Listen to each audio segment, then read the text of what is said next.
देखे जरा किसमें कितना है दम, मिलके रखे कदम।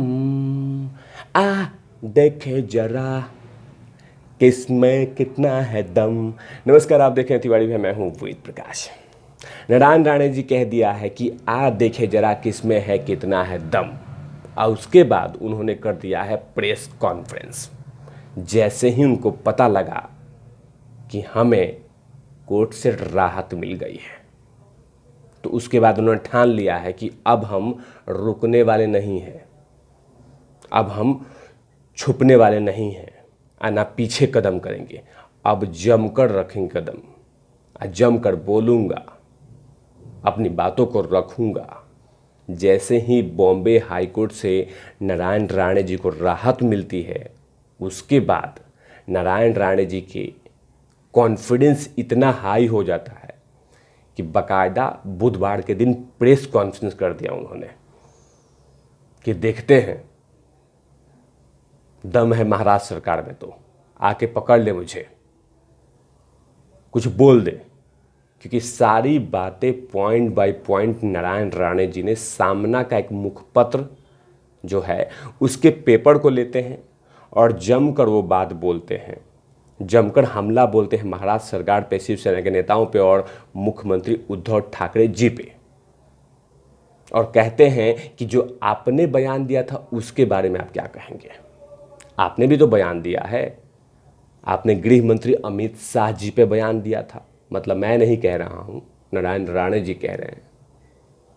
उसके बाद उन्होंने ये भी कहा कि आपने आदित्यनाथ योगी जी के बारे में जो अपशब्द कहे थे उसके बारे में आप क्या कहेंगे। आपने तो कहा था ना, उसके बारे में आप क्या कहेंगे। मतलब कि नारायण राणे जी ने पूरी तरह से ठान लिया है कि हम इस मुद्दे को हल्के में नहीं जाने देंगे।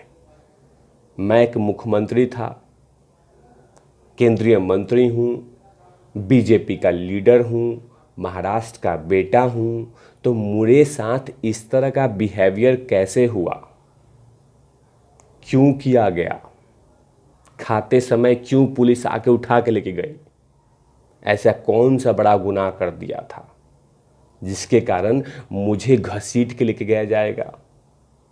लगातार उस वीडियो में सभी ने देखा होगा कि जिसमें नारायण राणे जी खाना खा रहे हैं, महाराष्ट्र पुलिस पहुंच गई है दरपक और गिरफ्तारी के लिए ललायित है, जबकि वहां पे कुछ समर्थक लगातार महाराष्ट्र पुलिस से बहस कर रहे थे कि आप पेपर दिखाइए, आप ये दिखाइए, आप वो दिखाइए, लेकिन जबरन पुलिस ने उठा के लेके चली गई और वहाँ तक कि 8 घंटे रखा भी। ये तमाम चीज़ें नारायण राणे जी नहीं भूले हैं, इसीलिए उस टीस को लेकर अब नारायण राणे हमलावर हो चुके हैं कि कह रहे हैं कि मुझे जो मैंने बोला है उसमें कायम हूँ और उसे पीछे नहीं हटूंगा। जो बातें मैंने कहा है, जो मैंने बातें कहा है उसमें कायम था, हूँ और रहूँगा। लेकिन उन्होंने महाराष्ट्र सरकार पे हमला करते हुए क्या क्या कहा, जरा मैं डिटेल में बताता हूँ। मैं कहा कि मैंने जो कुछ बयान दिए हैं महाराष्ट्र के मुख्यमंत्री के खिलाफ, महाराष्ट्र मुख्यमंत्री के बारे में, उस बयान पे मैं कायम हूँ। मैं कहीं डर नहीं रहा हूँ, ना ही डरूंगा, ना ही पीछे हटूंगा और ना ही माफ़ी मांगूंगा। मैंने ये बात बोली थी कि स्वतंत्रता दिवस के दिन ये जानकारी नहीं थी, इसीलिए मैं इस तरह की बातें बोला था और कुछ नहीं था बोला था। अब मुझे कोई रोक नहीं सकता है और ना ही मैं पीछे हटूंगा और ना ही मैं डरूंगा और ना ही मैं रुकूंगा, मैं जवाब देता रहूंगा। उन्होंने कहा नारायण राणे ने प्रेस कॉन्फ्रेंस में, मतलब कि ठान लिया है नारायण राणे जी ने कि मैं पीछे नहीं हटूंगा, ना ही मैं डरूंगा। मुझे पुलिस ने उठाया, मुझे पूछताछ किया, मुझे अदालत में पेश कराया, जमानत मिला, लेकिन मैं पीछे नहीं हटूंगा, ना ही माफ़ी मांगूंगा। ठान लिया है, क्योंकि जैसे ही बॉम्बे हाई कोर्ट से जमानत मिला, और जाहिर सी बात है कि कोर्ट ने जब जमानत दी है तो नारायण राणे जी के तो कद बढ़ ही जाएगा। आगे में नारायण राणे जी क्या कहते हैं कि शिवसेना द्वारा मेरे खिलाफ दर्ज मामलों को लेकर आज बॉम्बे हाईकोर्ट से संपर्क किया था। इसमें महादेव और बॉम्बे हाईकोर्ट ने मेरे पक्ष में फैसला सुनाया।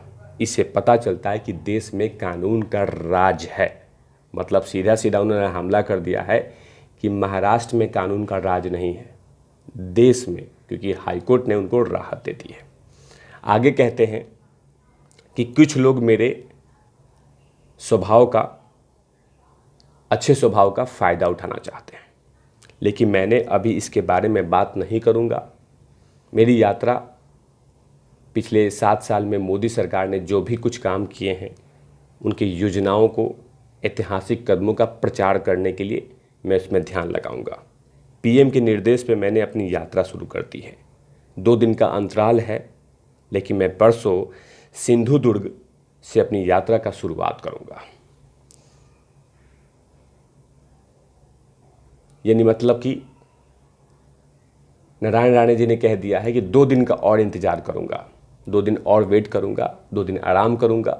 यानी बृहस्पतिवार और शुक्रवार और शनिवार से फिर से मैं महाराष्ट्र के ज़िले सिंधुदुर्ग में दोबारा से रैली शुरू कर दूंगा और जमकर महाराष्ट्र सरकार के बारे में बोलेंगे। और इनके बेटे ने भी ठान लिया है कि हम करारा जवाब देंगे। और आने वाले कुछ दिनों में महाराष्ट्र सरकार के राजनीति में इस तरह से शब्दों की तिरछबाजी चलती रहेगी, क्योंकि जाहिर सी बात है कि सामने में महाराष्ट्र के मुख्यमंत्री हैं और इधर हैं नारायण राणे जी, जो महाराष्ट्र के कद्दावर लीडर हैं, पूर्व मुख्यमंत्री हैं, केंद्रीय मंत्री हैं। इन्होंने तो बिल्कुल मन बना लिया है कि मैं हल्के में नहीं जाने दूंगा। जो मेरे साथ हुआ है वो बिल्कुल गलत है, उसके लिए इतनी बड़ी सज़ा नहीं होनी चाहिए था कि ज़बरदस्ती केंद्रीय मंत्री को, एक कॉमन मैन के साथ भी ऐसा नहीं होना चाहिए था, लेकिन ज़बरदस्ती केंद्रीय मंत्री को नोटिस का वक्त भी नहीं दिया और ऐसे उठा लिया। लेकिन फ़िलहाल अभी एक चीज़ बड़ा अच्छा लगा कि नासिक पुलिस ने समय दिया है। नासिक पुलिस ने समय दिया है, 2 सितंबर को कहा है कि आप आइए और जवाब दाखिल कीजिए। जबकि यही होना चाहिए था, क्योंकि जाहिर सी बात है कि महाराष्ट्र के कद्दावर लीडर हैं, मुख्यमंत्री रह चुके हैं, एक संवैधानिक पद पे रह चुके हैं, और इसीलिए उनको मौका मिलने चाहिए था। लेकिन मैं इसका बयान का समर्थन नहीं कर रहा हूँ कि कहीं पे भी, मैं बार बार बोलता हूँ, ऐसा नहीं कि कोई चिपका दे कि हाँ तुमने नारायण राणे जी के बयान के बारे में बोला है। नहीं, मैं इसका बयान कर सकता, लेकिन एक तरीका होता है किसी भी चीज़ की पूछताछ के लिए। इसीलिए अब आने वाले कुछ दिनों में अभी नारायण राणे के बेटे नितेश राणे भी हमलावर होंगे और पॉइंट बाय पॉइंट बात करेंगे। ये देखना बड़ा दिलचस्प होगा। ऐसे तमाम खबरों के लिए आप देखते रहिए तिवारी भैया। मैं हूँ वेद प्रकाश, कैमरामैन धूलाठी के साथ। Over and out lovies.